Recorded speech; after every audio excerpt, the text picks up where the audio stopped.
My deceitful husband stood in the crowded room, a sinister smile on his face as he addressed the guests, pretending to be the perfect host. Suddenly, his expression darkened, and before I could react, he grabbed a guitar resting nearby and hit me hard on the head. The room fell silent as the impact sent me staggering, clutching my head in pain. My 8-month pregnant body trembled as his cruel laughter echoed, leaving me humiliated and in shock. But what happened next was even more dangerous. Hello, my name is Sophia, and I am 29 years old. I live in the vibrant city of Portland, a place where I've built a life filled with ambition and hard work. Growing up, my parents instilled in me the values of independence and resilience. I pursued a degree in interior design and landed a position at a prestigious firm, where I poured my heart into creating beautiful spaces. It was during this exciting chapter of my life that I met Ethan. He swept into my world like a whirlwind, charismatic, funny, and seemingly perfect. We met at a mutual friend's wedding, where his quick wit and warm smile made it impossible not to notice him. Over the next few months, we became inseparable. Ethan had a way of making me feel like the center of his universe, and I began to believe he was the one. A year later, on a crisp autumn evening, Ethan proposed to me during a dinner at my favorite restaurant. The flickering candlelight, the heartfelt promises, and the joy in his eyes made it feel like a dream. Without hesitation, I said yes, believing I had found my happily ever after. Our wedding was a beautiful affair, held at a charming vineyard just outside Portland. Surrounded by our closest friends and family, we exchanged vows under a canopy of twinkling lights. Everything felt magical, and I truly believed that our life together would mirror that perfect day. The honeymoon in Hawaii only deepened my belief that I had made the right choice. Ethan was attentive, caring, and thoughtful, and for a while, it felt like nothing could go wrong. After returning home, we settled into married life with ease. I continued my work as an interior designer, and Ethan worked as an accountant at a mid-sized firm. Our days were filled with weekend hikes, cozy movie nights, and plans for the future. A few months into our marriage, we received life-changing news. I was pregnant. The joy on Ethan's face when I told him will forever be etched in my memory. He lifted me off my feet, twirling me around our living room, promising that we would give our child the best life imaginable. His excitement seemed genuine, and for a brief moment, it felt like our bond had grown even stronger. The pregnancy brought a new kind of happiness into our lives. We spent hours discussing baby names, decorating the nursery, and imagining the tiny addition to our family. I felt a sense of fulfillment I had never known before, and for a while, everything felt perfect. But perfection, I've learned, is often an illusion. As the months passed and my pregnancy progressed, I became consumed with preparing for the baby.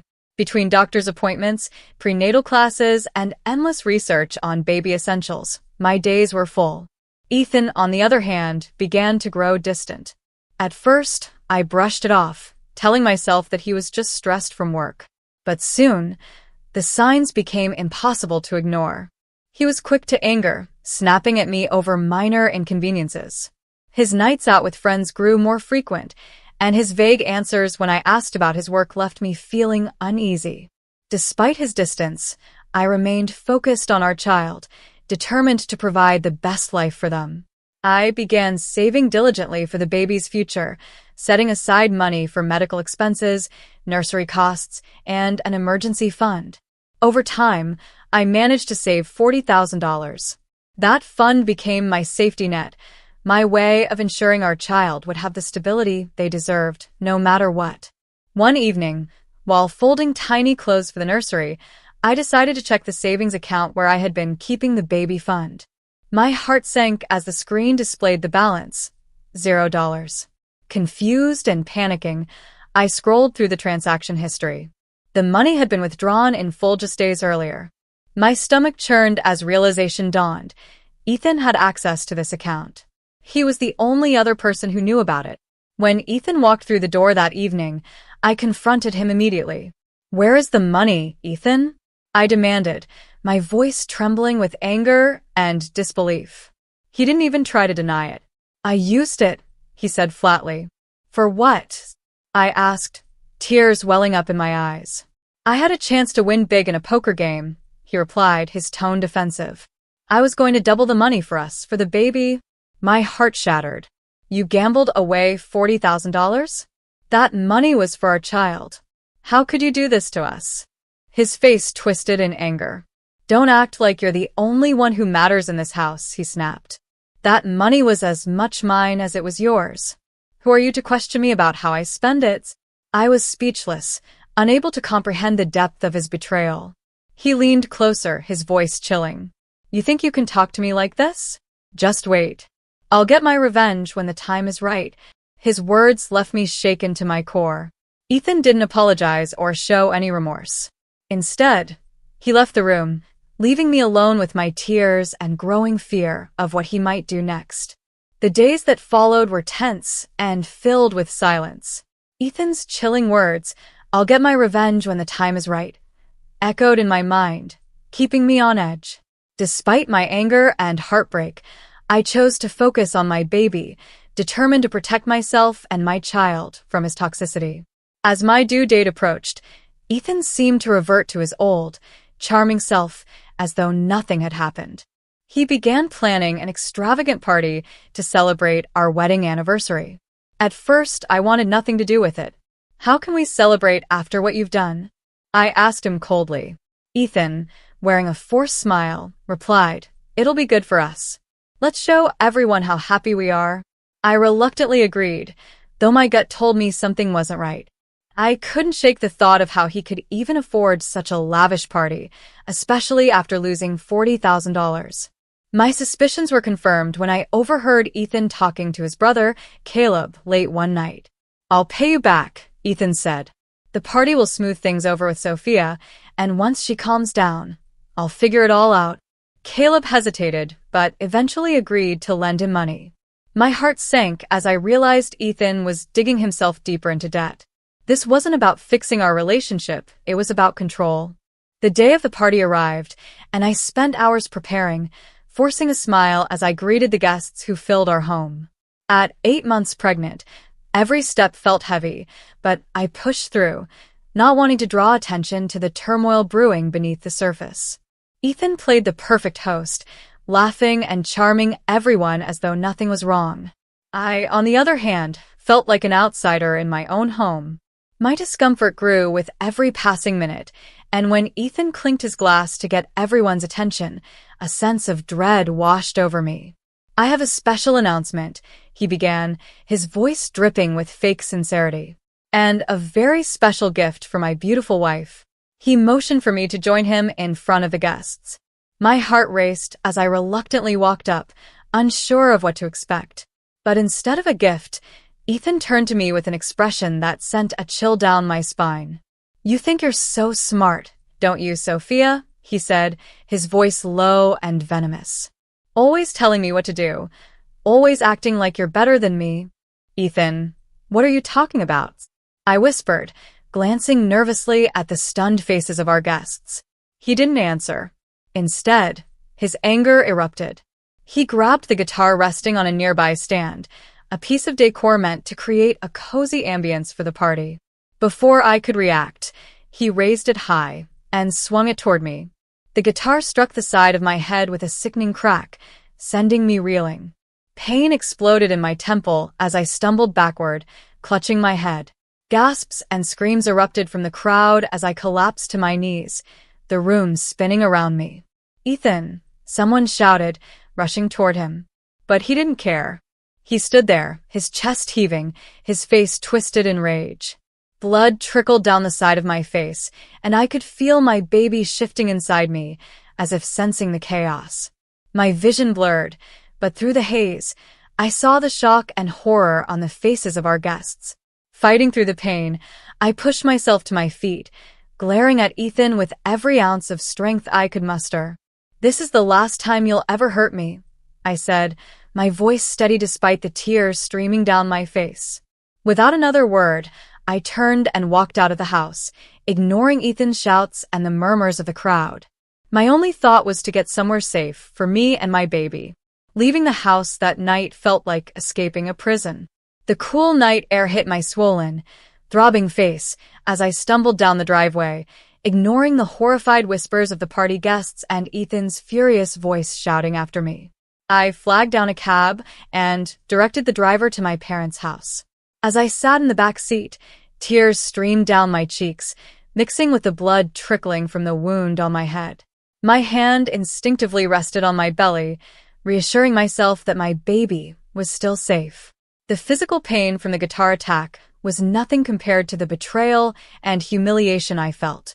When I arrived at my parents' doorstep, my mom opened the door, her face immediately filling with concern. "Sophia, what happened to you?" she gasped, reaching for me as I swayed unsteadily. My father appeared moments later, his eyes scanning me with alarm. "It's Ethan," I choked out, my voice trembling. "He hit me with a guitar." My dad's face darkened with fury. Without a word, he grabbed his car keys. "We're going to the hospital," he said firmly, his voice leaving no room for argument. My mom gently guided me to the car, her arm around my shoulders as she whispered soothing words. "You're safe now, sweetheart. We'll take care of you." The ride to the hospital was a blur. My head throbbed, and my thoughts raced as I replayed the horrifying events of the evening. At the hospital, the nurses quickly ushered me into the emergency room. A kind, soft-spoken doctor named Dr. Harris examined me with care. "This is a head injury," he said, his tone serious. "We'll need to run a few tests to ensure there's no internal damage, especially since you're pregnant." I nodded numbly as they began treating my wound. A nurse gently cleaned the gash on my temple and applied stitches to close it. They monitored my baby's heartbeat, and the sound of that steady rhythm brought a wave of relief that momentarily eased my fear. Dr. Harris returned with the results of the tests. "There's no significant damage, but you'll need to rest and avoid any stress for the sake of your baby," he advised. "I'll prescribe something for the pain, but the most important thing is to stay safe." As we left the hospital, my parents were a pillar of support. My dad's fury simmered beneath the surface, but he stayed composed for my sake. My mom held my hand the entire way home, her comforting presence a stark contrast to the chaos I had just escaped. Once back at their house, they settled me into the guest room. My mom brought me tea while my dad sat on the edge of the bed, his expression a mix of anger and determination. "Sophia," he said firmly, "this is not something we can let slide. Ethan has to pay for what he's done." I nodded, my resolve hardening. "I'm done being his victim," I said, my voice steady despite the lingering pain. "I want to file a police report." The next morning, despite the lingering pain and exhaustion, I went to the local police station with my parents by my side. Every step felt heavy, but I knew this was something I had to do, not just for myself, but for my baby. At the station, a kind officer named Detective Reed listened intently as I recounted the events of the previous night. Tears welled up in my eyes as I described Ethan's growing aggression, the financial betrayal, and finally, the violent attack at the party. "I can't believe someone could do this, especially to their pregnant wife," she said, shaking her head. "This is unacceptable. We'll take immediate action." I handed over the evidence I had. The hospital report detailing the injury, photographs of the stitches on my head, and bank statements showing the $40,000 Ethan had gambled away. Detective Reed took detailed notes and assured me that they would be issuing a warrant for Ethan's arrest. "You've made the right choice," she said, her voice firm but reassuring. "You don't have to face this alone. We'll ensure justice is served." Later that day, I met with my lawyer, Ms. Clara Benson, a sharp and no-nonsense woman who immediately understood the gravity of my situation. As I sat in her office, she reviewed all the documents and listened patiently as I recounted everything Ethan had done. "This isn't just emotional abuse, it's physical violence and financial theft," she said, her tone resolute. "We'll file charges for assault, harassment, and theft, and we'll also initiate divorce proceedings. You deserve to be free from this." Clara helped me draft a detailed statement for the court, including all the evidence we had gathered. "We'll hold him accountable for every bit of this," she promised. 2 days later, Detective Reed called with an update. "Ethan has been arrested," she informed me. "He's in custody now, and we'll be moving forward with the case." Hearing those words brought a mixture of relief and sadness. I had loved Ethan once, and a part of me still grieved the life I had envisioned with him. But I reminded myself that this wasn't just about me anymore. It was about protecting my child and ensuring we had a safe future. The days that followed were a whirlwind of emotions and preparations for the legal battle ahead. Clara worked tirelessly to prepare for the court case, filing not only the criminal charges, but also the divorce papers. "We'll make sure you receive everything you're entitled to," she assured me, including compensation for the money he stole and damages for the harm he caused. 2 weeks later, the court proceedings began. Walking into the courtroom for the first time was intimidating, but I reminded myself why I was there, for my baby and our future. My parents accompanied me, offering quiet support, while Clara stood by my side, confident and prepared. Ethan sat at the defendant's table, his smug expression making my stomach churn. It was as if he didn't grasp the severity of his actions, or worse, didn't care. His lack of remorse only strengthened my resolve. Clara began by presenting a clear, detailed account of Ethan's actions. She displayed the hospital records showing my injury, bank statements proving the $40,000 theft, and witness testimonies from guests at the party who saw the guitar attack. Clara's arguments painted a damning picture of Ethan's escalating abuse, emphasizing how his actions were not just reckless, but deliberately cruel. Ethan Parker betrayed his wife's trust by gambling away their savings and then resorted to physical violence when she confronted him, Clara stated firmly. "These actions, especially against a pregnant woman, are beyond reprehensible." Several witnesses testified against Ethan, including his own brother, Caleb, who admitted that Ethan had borrowed money to fund the party. "I didn't know he'd hurt her," Caleb said, his voice filled with regret. "I never thought he'd go that far." Ethan's lawyer attempted to downplay the events, arguing that the $40,000 was from shared marital funds and that the guitar incident was a momentary lapse in judgment during an argument. They tried to frame the attack as an accident, claiming that Ethan hadn't intended to hit me so forcefully. However, the evidence was overwhelming, and the defense's weak excuses did little to sway the judge.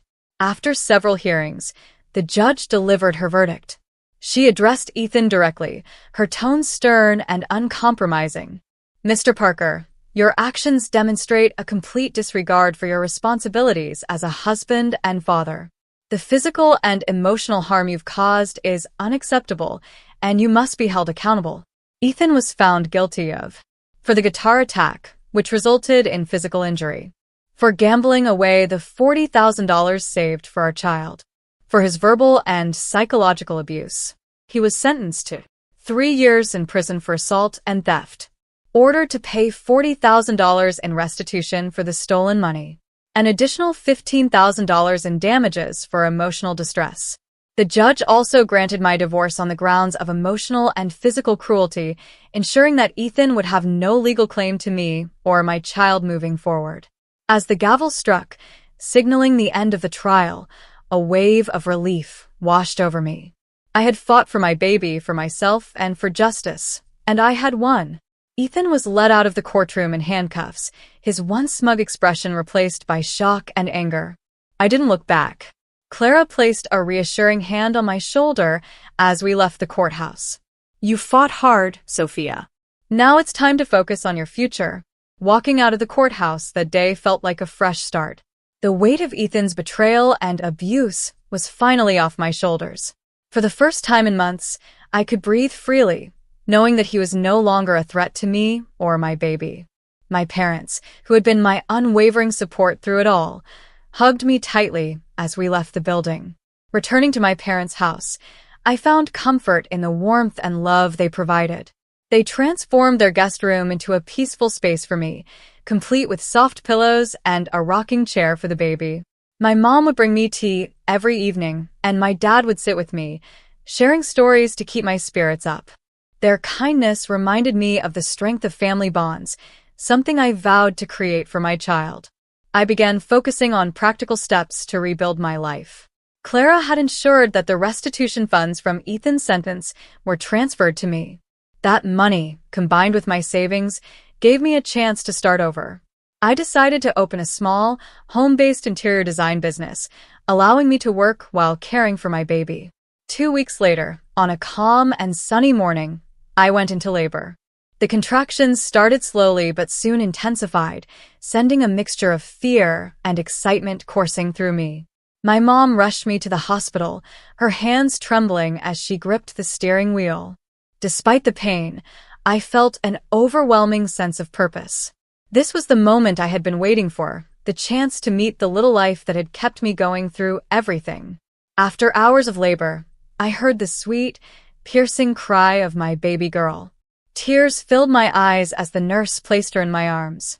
Looking down at her tiny face, with her soft features and tuft of dark hair, I whispered, "Welcome to the world, Grace. You're safe now."